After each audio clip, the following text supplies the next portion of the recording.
जनपद चमोली की सबसे बड़ी जो नगरपालिका चमोली गोपेश्वर है, उसमें लगभग 13,000 के मतदाता यहाँ पे इस समय इस नगर पालिका में हैं। और जिसके पूरे मैदान में अगर हम यहाँ पे बात करें तो 11 वार्डों में ये नगरपालिका विभाजित हैं, और जिसमें भाजपा कांग्रेस के साथ साथ निर्दलीय प्रत्याशी भी मैदान में उतरे हैं। और लंबे समय से सामाजिक सरोकारों से जुड़े रहने के चलते कहीं ना कहीं लोगों की चहेते जो अनूप पुरोहित हैं वो बनते जा रहे हैं। और राष्ट्रीय पार्टियां जहां अपना पूरा दम भर रही हैं, वहीं निर्दलीय प्रत्याशी भी लगातार मैदान में हैं। हम आप जानते हैं कि अंकुला पुरोहित किस तरह से अपने को मजबूत समझ रहे हैं, और क्या कुछ आपको लगता है कि इस नगर पालिका में आपके मुद्दे रहेंगे।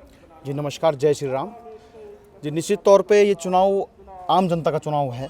इस समय हमको जो है आम जनता, युवाएं, माताएं, व्यापारी, कर्मचारी वर्ग सब लोग मिलकर चुनाव लड़ा रहे हैं। ये चुनाव इस समय हमारे जो है नगर क्षेत्र की प्रगति के लिए चुनाव लड़ा जा रहा है। नगर क्षेत्र में बहुत समय से बहुत सारी अव्यवस्थाएं पालिकाओं द्वारा जो की जा रही हैं, उसको लेकर ही चुनाव लड़ा जा रहा है।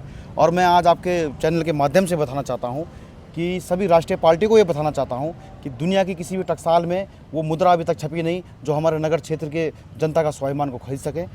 ये चुनाव बहुत ईमानदारी से लड़ा जाएगा, और आने वाले समय इस चुनाव को नाजिर की तरह पूरे देश में प्रस्तुत करेगा कि किस तरीके से जब जनता जागती है तो जनता अपने हकों के लिए, अपने स्वाभिमान के लिए किस तरीके से लड़ाई लड़ती है। क्योंकि नगर पालिका जो गोपेश्वर है वो पूरे प्रदेश की सबसे खूबसूरत, अगर प्राकृतिक दृष्टिकोण से कहा जाए, मौसम के दृष्टिकोण से, तो गोपेश्वर सबसे सुंदर शहरों में आता है। तो आज नगर पालिका गोपेश्वर को बने कई वर्ष बीत गए हैं, कई पंचवर्षीय योजनाएं बीती हैं, कई दावों के साथ जो अध्यक्ष कुर्सियों पे बैठे हैं। आप लोगों ने भी इस गोपेश्वर को देखा है कि जब जब चुनाव होते हैं तो बहुत सारे मुद्दे सामने आते हैं। लेकिन आज भी इस तरह के कौन से मुद्दे हैं जो नगर पालिका गोपेश्वर में होने बाकी हैं, जिससे गोपेश्वर नगर जिस तरह से प्राकृतिक रूप से सुंदर है, वैसे ही अगर मानवीय संसाधनों के साथ सुंदर बनाया जाए तो क्या कुछ होना बाकी है गोपेश्वर नगर पालिका में? जी बिल्कुल। अगर ये बात बोली जाए कि ये गोपेश्वर एक भुलाया गया हिल स्टेशन है तो कुछ अतिशयोक्ति नहीं होगी। आपने देखा होगा सबसे सुंदर शहरों में गोपेश्वर जो है देखा जाता है दुनिया के। हमारा ये बहुत सालों से ख्वाब रहा है कि इस शहर को दुनिया का सबसे सुंदर शहर हम बनाएं। उसके लिए जो हम इस तरह का प्रयास करें कि यात्रीगण, हमारा जो टूरिस्ट वर्ग जो यहाँ आए, यहाँ की खूबसूरती का नज़ारा ले, हमारे जो युवा वर्ग उससे जो है अपना रोज़गार प्राप्त करें, महिलाएं जो है उससे अपना रोज़गार प्राप्त करें। और कहीं ना कहीं ये जो है एक सेंटर पॉइंट है हमारे जो है यात्रा रूट का। जब केदार बाबा से जब यात्री आते हैं तो एक सेंटर में पड़ता है गोपीनाथ जी का मंदिर, उसके बाद जो है बद्री विशाल की यात्रा होती है। तो कहीं ना कहीं इस तरीके से ब्लूप्रिंट तैयार किया जाएगा कि यात्री जब भी इस गोपेश्वर में प्रवेश करें तो यहाँ की जो है खूबसूरती को देखते हुए, यहाँ की जो है धार्मिक चीज़ों को देखते हुए, यहाँ के जो है लोगों का व्यवहार देखते हुए यहाँ जो है आए, और यहाँ का जो है व्यवसाय में और दिन दुगनी रात चौगुनी जो है वृद्धि हो।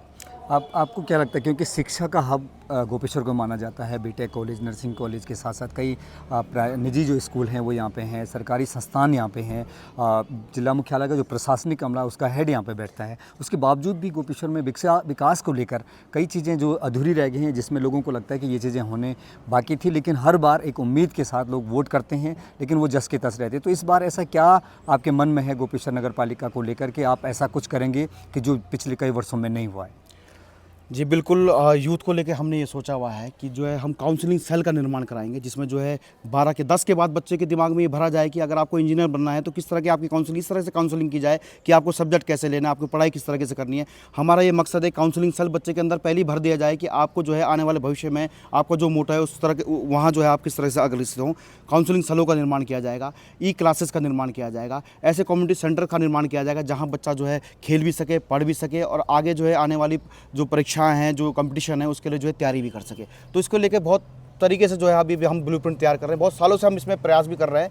तो आने वाला अगर जनता ने हमें सहयोग दिया, युवाओं ने सहयोग दिया, माताओं ने सहयोग दिया, तो आने वाले ये सारी चीज़ें धरातल पर उतरेंगी, और 5 साल एक सुनहरे भविष्य की तरह जो हम देख रहे हैं, जो हम सोच रहे हैं, वो जरूर धरातल पर उतरेगा। क्योंकि 11 वार्ड यहाँ पे नगर पूरे जनपद की सबसे बड़ी नगर पालिका है, और एक राष्ट्रीय पार्टियों के सामने एक निर्दलीय प्रत्याशी को संसाधनों की कमी हो या फिर जो संगठन की कमी हो, तो क्या लगता है आपको कि संसाधन और संगठनों के साथ आप राष्ट्रीय पार्टियों के सामने कितना मजबूत अपने को समझ रहे हैं? जी मुझे तो नहीं लगता। कई लोग बोल रहे हैं कि मामला त्रिकोणीय है, हमें तो नहीं लगता है मामला त्रिकोणीय है। इस समय जनता का जो है जो प्यार स्नेह हमें मिल रहा है, निस्वार्थ भाव से जनता जो है हमारे साथ तन मन धन के साथ खड़ी है। और बिल्कुल हम कहीं ना कहीं ये बात होती है कि धन बल से हम शायद पीछे हो जाएं, परंतु जो स्नेह, जो प्यार जो है वो शायद किसी धन बल से खरीदा नहीं जा सकता है। और उसमें हम आज भी एक नंबर हैं। और हम जो है, जो आज मैं जो है आपके साथ दावा कर रहा हूँ कि जीत का परचम भी जो है हम बहुत बड़े मार्जिन से हम दोनों पार्टी से जीतेंगे और बहुत बड़ा परचम जो है जीत का लहराएंगे। शुभकामनाएं। इसके साथ हमारे साथ थे अंकोला पुरोहित, जो निर्दलीय प्रत्याशी के रूप में मैदान में हैं, और उनका दावा है कि जनभावनाओं को देखते हुए उनके सामाजिक सरोकारों से जो कार्य हैं उनके जनहित के, उनको लेकर लोग उनसे जुड़े हैं और वो इस नगर पालिका के खूबसूरती के लिए, इस नगर पालिका की बेहतरी के लिए हर संभव प्रयास करेंगे।